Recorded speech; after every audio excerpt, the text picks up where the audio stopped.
Hello guys, आपका स्वागत है हमारे इस चैनल पे। और आज की इस वीडियो में हम हमारा सी का कोर्स स्टार्ट करने वाले हैं। और ये हमारे कोर्स की इंट्रोडक्टरी वीडियो है।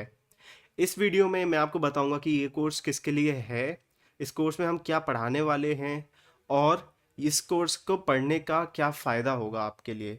सी किस लिए यूज़ होती है, सी का क्या फ़ायदा है, और सी के क्या ड्रॉबैक्स हैं, ये सारी चीज़ें हम इस वीडियो में डिस्कस करने वाले हैं। तो सबसे पहले तो मैं ये बता दूं ये कोर्स किसके लिए है। ये कोर्स है अगर आप बिगिनर लेवल पे हो, जो आपने कभी प्रोग्रामिंग की नहीं है और आप सी से स्टार्ट करना चाहते हो, तो ये डेफिनेटली आपके लिए है। और सी बेसिकली बेस्ट लैंग्वेज है आपकी स्टार्ट करने के लिए, क्योंकि जब आप सी सीख लेते हो ना, तो फिर आप सी के बाद किसी और लैंग्वेज पे आराम से जंप कर सकते हो। जैसे अगर आपने पाइथन सीख लिया, पाइथन का सिंटेक्स इतना सिंपल है कि जब आप उससे हट के सी प्लस प्लस या फिर जावा पे शिफ्ट करते हो, तो आपको काफ़ी पेनफुल प्रोसेस होता है, काफ़ी हार्श ट्रांजिशन हो जाता है। बट अगर आपने सी कर रखी है, तो फिर आपको और किसी प्रोग्रामिंग लैंग्वेज पे जाने में इतना हार्श ट्रांजिशन नहीं फेस करना पड़ेगा। और पहले तो चलिए मैं आपको अपने बारे में बता देता हूँ। मैं हूँ अंकित द्विवेदी, और मैं बीटेक कर रहा हूँ सीएसई में, के आई आई टी भुवनेश्वर में। और मैंने नेशनल लेवल रैंक 1 अचीव किया है कोडिंग कॉम्पिटिशन्स में, कॉम्पिटिटिव प्रोग्रामिंग में स्पेसिफिकली। तो हम चलिए स्टार्ट करते हैं हमारे सी के कोर्स के आगे की स्लाइड से। तो सबसे पहली स्लाइड ये है, वाई लर्न सी। सबसे पहला है, it is a low level programming language. इसका मतलब क्या है? जब आप लो लेवल सुनते हो, तो फिर ज़्यादातर लोगों के दिमाग में क्या आता है कि एक्चुअली आप इसको अंडर एस्टिमेट करने लगते हो। आपको लगता है कि इससे एडवांस सॉफ्टवेयर बन नहीं पाएंगे। बट एक्चुअली में जो लो लेवल का मतलब है वो है कि आप हार्डवेयर से कितने क्लोजली इंटरैक्ट कर सकते हो। और सी का यही फ़ायदा है। सी से आप अपने हार्डवेयर से इतने क्लोज ऑपरेशंस कर सकते हो, आप लिटरली पॉइंटर्स के थ्रू अपनी मेमोरी में चेंजेस कर सकते हो। और ये सारी चीज़ें हाई लेवल लैंग्वेजेस में करना मुश्किल है, क्योंकि उसमें काफ़ी सारी चीज़ें आपका ऑलरेडी एब्स्ट्रैक्टेड रहती हैं। तो जैसे पाइथन हो गया, पाइथन में आप इतने क्लोज ऑपरेशंस मेमोरी या फिर अपने हार्डवेयर के नहीं कर सकते जितने आप सी में कर सकते हो। और सेकंड है कि it does not have a standard data structure library like S T L. अब सी प्लस प्लस में एस टी एल है, जावा में भी है, ऑलमोस्ट बाकी सारी लैंग्वेजेस में है, सी में नहीं है। तो फिर ये हमारे सीखने का पर्पस कैसे बना देता है? ये हमारे सीखने का पर्पस ऐसे बनाता है कि अगर आपके डेटा स्ट्रक्चर्स कुछ कुछ जैसे लिंक्ड लिस्ट हो गई, ये सारी चीज़ें जब आपकी है ही नहीं इसमें सी में, तो फिर आपको लिटरली बनाना पड़ेगा। जब आप वो खुद से बनाओगे अपने सी प्रोग्राम्स में, तो आपको उनका कंसेप्ट और ज़्यादा डीप में समझ आएगा, आपको उनकी अंडरस्टैंडिंग और ज़्यादा होगी। तो फिर इसलिए मैं रिकमेंड करता हूँ कि अगर आपकी फर्स्ट प्रोग्रामिंग लैंग्वेज सी है, तो बहुत बेटर है। क्योंकि अगर आप डेटा स्ट्रक्चर सी से सीख के आगे पढ़ोगे, आगे किसी और लैंग्वेज में करोगे, तो वो आपको ज़्यादा आसानी होगी, क्योंकि आपको कॉन्सेप्ट इतना डीप आपके दिमाग में बैठ जाएगा कि आपको आगे कभी ऐसे दिक्कत नहीं आएगी। और तीसरा है, helps you understand memory management. जैसा कि मैंने आपको बताया कि आप हार्डवेयर के क्लोज ऑपरेशंस कर सकते हो, तो फिर आप जैसे जावा हो गई, जावा, पाइथन, सी प्लस प्लस, इन सब में गार्बेज कलेक्टर्स होते हैं, और सी में ये नहीं होता। तो जिसका मतलब है कि आपको जो गार्बेज वैल्यूज स्टोर होंगी आपकी मेमोरी में, आपको उन सबको खुद ही हैंडल करना होगा। तो फिर ये सारी चीज़ें आप अपने पॉइंटर्स के थ्रू अपने सी प्रोग्राम में आपको खुद से ही उसे मैनुअली हैंडल करना पड़ेगा। और इन्हीं सब चीज़ों को करने से आपकी जो मेमोरी मैनेजमेंट की अंडरस्टैंडिंग होगी, वो भी आपकी बढ़ेगी। और जैसा कि मैंने आपको स्टार्टिंग में ही बता दिया था, fourth part, after learning C it will be much easier to learn any other programming language. तो ये तो सीधी सी बात है ही। और ये इम्पॉर्टेंट बात है कि सी एक ऑब्जेक्ट ओरिएंटेड प्रोग्रामिंग लैंग्वेज नहीं है। जिसका मतलब, जैसे सी प्लस प्लस है, वो ऑब्जेक्ट ओरिएंटेड प्रोग्रामिंग कंसेप्ट पे काम करती है, जावा ऑब्जेक्ट ओरिएंटेड प्रोग्रामिंग कंसेप्ट पे काम करती है। सी में क्लासेस और ऑब्जेक्ट्स नहीं होते। सी एक प्रोसीजरल लैंग्वेज है। सी में फंक्शंस होते हैं जिन्हें आप डायरेक्टली कॉल कर सकते हो। जो कि प्रोसीजर्स जिन्हें कहेंगे, इसलिए सी एक प्रोसीजरल लैंग्वेज है। सेकंड, सी एक कंपाइल्ड लैंग्वेज है, इंटरप्रेटेड लैंग्वेज नहीं है। जिसका मतलब कि सी का कोड आपका पहले कंपाइल होके एक सिंपलर वर्जन में कन्वर्ट होता है, एक ऐसी चीज़ में कन्वर्ट होता है जो आपका मशीन काफ़ी इजीली समझ पाता है। और इसी वजह से जो कंपाइल्ड लैंग्वेजेस का कोड होता है वो इंटरप्रेटेड लैंग्वेजेस के मुकाबले ज़्यादा जल्दी चलता है, क्योंकि इंटरप्रेटेड लैंग्वेजेस में जो भी चीज़ें आपकी रन होगी वो मेमोरी में उसी टाइम, रन टाइम के वक्त ही सब एक साथ एग्जीक्यूट होता रहेगा। और कंपाइल्ड लैंग्वेजेस के काफ़ी सारे फीचर्स होते हैं, वो अगली स्लाइड में डिस्कस करेंगे। और ये थर्ड है कि C is difficult. Well, compare to Python of course it's difficult, but अगर आप देखो सी जितनी डिफ़िकल्ट है वो उतनी ही वर्थ इट भी है सीखना।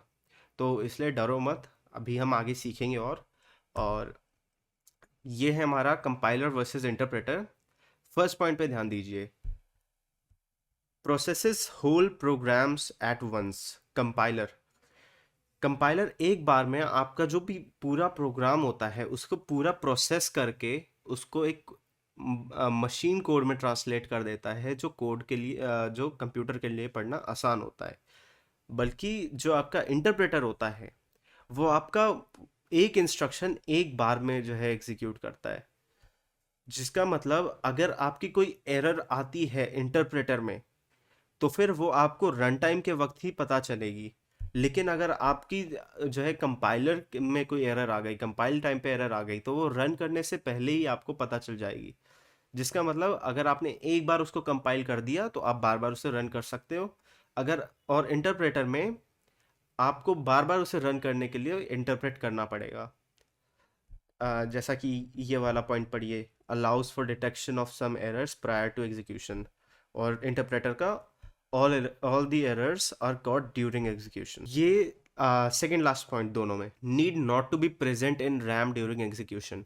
क्या है कि ये जब आपके प्रोग्राम्स रन होते हैं तो इनको आपका पूरा कोड नहीं चाहिए होता अपनी रैम में एग्जीक्यूट होने के लिए। जिसका मतलब ये आपकी उतनी मेमोरी नहीं लेते जितनी आपके इंटरप्रेटेड लैंग्वेजेस के प्रोग्राम्स लेते हैं।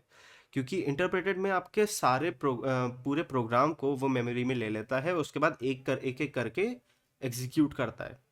बल्कि कंपाइलर में वो आपका पहले ही उसे प्रोसेस करके एक मशीन कोड में ट्रांसलेट कर देता है, जो कंप्यूटर को क्या करना है, सीधे डायरेक्टली उसे रीड करके एग्जीक्यूट करते जाना है।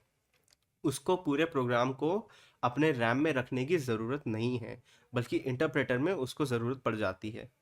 और जैसा कि लास्ट पॉइंट देख ही सकते हो, compiled programs are usually run faster और interpreted programs usually run slower. तो चलिए नेक्स्ट स्लाइड पे आते हैं। Features of C. Number one, code runs very fast. तो ऑफकोर्स जैसा बताया कंपाइल्ड लैंग्वेज है तो फिर कोड फास्ट चलेगा ही। और इवन अगर आप देखो तो फिर असेंबली के बाद सबसे फास्ट कोड सी का ही रन होता है अभी बाकी प्रोग्रामिंग लैंग्वेजेस के कंपैरिजन में। Second, general purpose programming language है। अब प्रोग्रामिंग लैंग्वेजेस भी एक टाइप की नहीं होती। जैसे अगर आपने मैटलैब का नाम सुना होगा। मैटलैब स्पेसिफिकली आपके साइंटिफिक रिसर्च इन सब चीज़ों के पर्पस में यूज़ होता है, वो जनरल पर्पस नहीं है।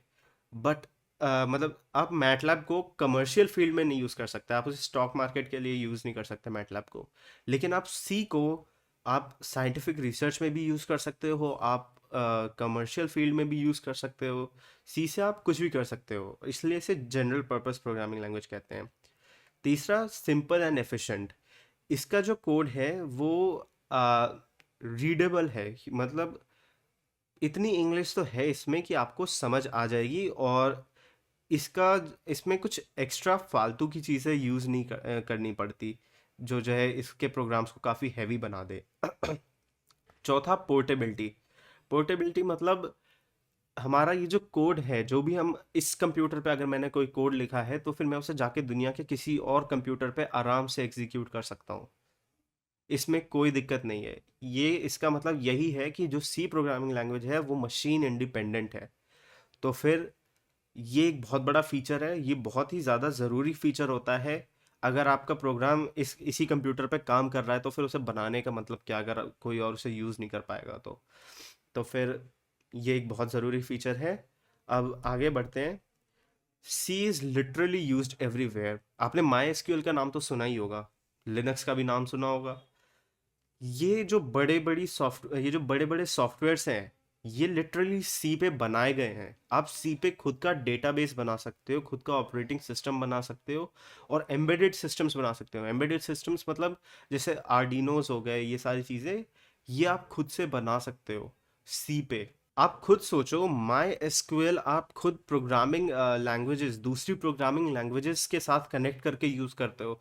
आप पाइथन में डेटाबेस कनेक्ट करते हो, या तो माई एसक्यूएल होता है, पोस्टग्रेस होता है, या फिर एसक्यूएल लाइट होता है। आप देखो, ये सारी चीज़ें लिटरली सी पे बनाई गई हैं। इवन पाइथन खुद सी पे बनाई गई है। तो इसी से हम अगली स्लाइड पे आते हैं। Almost all the programming languages are either direct descendant of C और somewhat related to it. Python direct descendant है। ये जितनी भी प्रोग्रामिंग लैंग्वेजेस आप अपनी स्क्रीन पे देख रहे हो, ये सारी सी पे बनाई गई हैं। ये सारी सी से ही डेवलप हुई हैं। ज़रूरी नहीं है कि डायरेक्टली सी के कोड से ही बनाई गई हैं, बट इनमें सी का थोड़ा यूज़ हुआ है बनने में, इनके डेवलपमेंट में। तो फिर जैसे जावा हुआ है, जावा सी और सी प्लस प्लस दोनों को मिला के बनाया गया है। सी प्लस प्लस एक एक्सटेंशन है सी का। तो अगर आपको सी आता है तो फिर आपको थोड़ा सी प्लस प्लस भी आता है। तो आप इसी चीज़ को ध्यान में रख के सी सीखिए कि कितनी ज़्यादा इम्पॉर्टेंट लैंग्वेज है। आप ये सोचिए, आज हमारा जो इंफ्रास्ट्रक्चर है, जो हमारा आईटी इंफ्रास्ट्रक्चर है दुनिया का, ये ऑलमोस्ट एग्जिस्ट नहीं करता अगर सी एग्जिस्ट नहीं करती तो। क्योंकि जितनी भी हमारी मेजॉरिटी जो सबसे ज़्यादा यूज प्रोग्रामिंग लैंग्वेजेस हैं, वो खुद सी पे बनी हैं। तो फिर बिना सी के तो ये सारी चीज़ें पॉसिबल भी नहीं होती। इवन जिस ऑपरेटिंग सिस्टम में आप ये वीडियो देख रहे हो, शायद वो ऑपरेटिंग सिस्टम भी आज पॉसिबल नहीं होता। तो फिर चलिए, अब आप रेडी हैं सी सीखने के लिए, तो हम अगली वीडियो में मिलेंगे। अगली वीडियो में हम इंस्टॉल करेंगे हमारे टेक्स्ट एडिटर को और कंपाइलर को। तो चलिए, बाय। हमारे चैनल को सब्सक्राइब कर लीजिए। Thank you for watching. I will see you in the next one.